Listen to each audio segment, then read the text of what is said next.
কিন্তু আমার জমিটা হয়েছে গা সাভার দেউল মোজা। হ্যাঁ, দাগ নাম্বার হয়েছে গা 110। জমি সমস্যা হচ্ছে যে আমাদের যে 110 দাগের যে জমিটা, সেখানে পুরা জমিটা সরকারি হালট পাশে।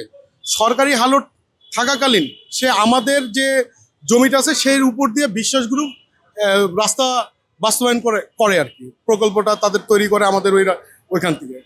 যার ফলে আমরা যখন একটা কমপ্লেন দেই বা একটা মামলা করি, সেই ক্ষেত্রে ওইখান থেকে একটা তদন্ত যায় পিবিএ এর কাছে। পিবিএ যে তদন্তটা সেটা আবার দেয় হয়েছে আপনার আপনার হচ্ছে সার্ভেয়ের কাছে, সরকারি সার্ভেয়ের কাছে। ওনার নাম হচ্ছে আলাউদ্দিন।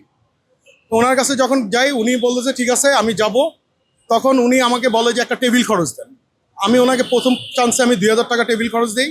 তারপরে উনি আমার সব কিছু দেখে কাগজপাতি চায়। চাওয়ার পরে আমাকে বলে যে আমরা যাবো। তারপরে ওইখানে গেছে। যাওয়ার পরে সে অনেক কিছু দেখলো, কিন্তু আমরা যে ওইখানে গিয়েছি, এলাকার যে লোকজন ছিল বা রাস্তাটা যে গেছে ভালো পরিপূর্ণভাবে মাপ না দিয়ে, সে সঠিক তদন্ত না করে, সে বিশ্বাসের পক্ষ নিয়ে সে আমাদেরকে বলে যে আপনি অফিসে দেখা করেন। আমরা যখন অফিসে দেখা করি তখন সে বলে যে আপনি করেন, আপনি সকল কাগজপত্র জমা দেন। তখন আমি সকল কাগজপত্র জমা দিই এবং আমার যে সমস্যাগুলো কাগজের যেগুলা মেন যে বিষয়গুলো সেগুলো আমি তাকে দেই এবং তাকে আমি ওইভাবে বুঝাই। তখন উনি বলে যে ঠিক আছে আমি আপনাকে একটা আপনার পক্ষে আমি রিপোর্ট দেবো। আমি বলছি যে না, আমার পক্ষে রিপোর্ট দেওয়ার দরকার নেই, যেটা সঠিক, আপনি যেটা আমাদের ন্যায্য সেইটা আপনি আমাকে দেন। ঠিক আছে, তখন উনি আমাকে বলে যে ঠিক আছে, আমার পিএস অঞ্জন আছে, অঞ্জন নামের একটা ছেলে আছে, তার সব টাইপ করে।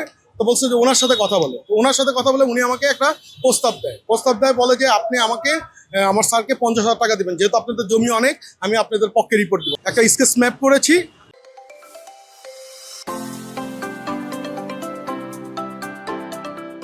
আপনি আসেন। তখন সেদিন আমি যে উনি আমাকে বলে কিছু আনছেন, তা আমি বলছি যে দেখেন এখন তো কিছু নাই আমার কাছে তেমন একটা, আমার কাছে 1,500 টাকা আছে। তখন আমি তাকে 1,500 টাকা দিই।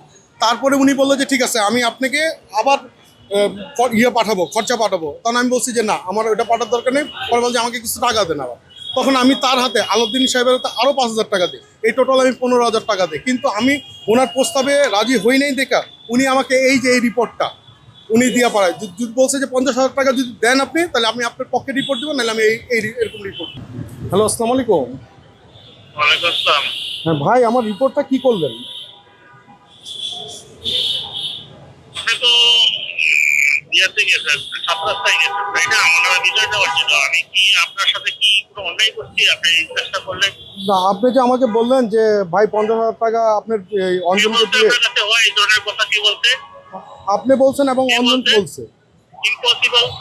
তারপর আপনি যে আমাকে যে হোয়াটসঅ্যাপে যে রিপোর্টটা দিছেন আপনি, ঠিক আছে, খসড়াটা যে পাঠাইছেন, হ্যাঁ, হ্যাঁ, খসড়াটা যে আমি তো পাঠাইছেন, আপনাকে কোনো কষ্ট পাঠাইনি, আমি তো আপনাকে কোনো কষ্ট পাঠাইনি। আমি আপনাকে 5,000 টাকা দিয়েছি, অঞ্জনের কাছে 5,000 টাকা দিয়েছি। এবং আমি যখন প্রথম দিন আসছি সেদিনকে তো আমাদের সাথে অন্তত আমি চিনি না।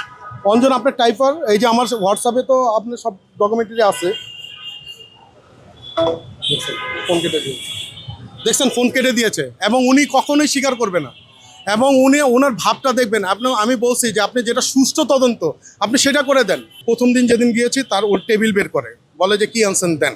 ওনার টেবিলটা আগে, ওনার ভাবমূর্তিটা এমন যে আমি অপরাধ করছি, আমি দোষী, উনি বিচারক। জি, আসসালামু আলাইকুম ভাই। আপনার কোনো কথাবার্তা থাকলে অফিসে আসেন, অফিসে আসেন, আগামী রোববার দিন অফিসে আসেন, কথাবার্তা শুনুন। কখন আসবো? হ্যাঁ, কখন আসবো অফিসে আপনার? আগামী রবি সোমবার দিন ফোন দিয়ে রওনা দিলেন। না, আমি বলি আপনার কাছে তো আমার আইসা লাভ নেই। আপনি কি আমার টাকাটা ব্যাক করবেন? এইভাবে উনি টাকা নিচ্ছে, কিন্তু আমি চাই মানে ওনার কাছে যখন কাজের কথা বলি উনি আমার কাজও করতেছে না এবং আমাকে বলতেছে রবিবার আসেন, সোমবার আসেন। ফোন ধরে তো ধরে না, হ্যাঁ, এবং সঠিকভাবে আমার কাজটাও করেন। আমার দেউল মৌজা 12 বিঘা জমি আমি কিনেছি ওই এক প্লটেই, কিন্তু দুইটা প্রতিষ্ঠান এই জমিটা গ্রাস করার জন্য নানাভাবে আমাকে হয়রানি করছে। আর আমার ছেলে এবং আমি অস্ট্রেলিয়া যাওয়া আসা করি আমি, কিন্তু যেমন এখন আমি একটা মামলা করেছি, গভর্নমেন্ট বলছে যে 45 দিনের ভিতরে অরিজিনাল দলিল যদি থাকে এবং যাদের জমি এবং খাজনা খারিজ আছে তাদেরকে ফেরত দেওয়া হবে। কিন্তু আমি দিনের পর দিন এটার কোনো সুরাহা পাচ্ছি না, এবং আমি তারা আমাকে জিম্মি করে আমাদের কাছে এবং আমার লোকের কাছে টাকা পয়সা চায় এবং আমাদেরকে হয়রানির ভিতরে ফেলাইছে এবং আমাদেরকে একটা দলিল করে মানে জাল দলিল করে আমাদেরকে নানানভাবে আমাদেরকে হয়রানি করতেছে।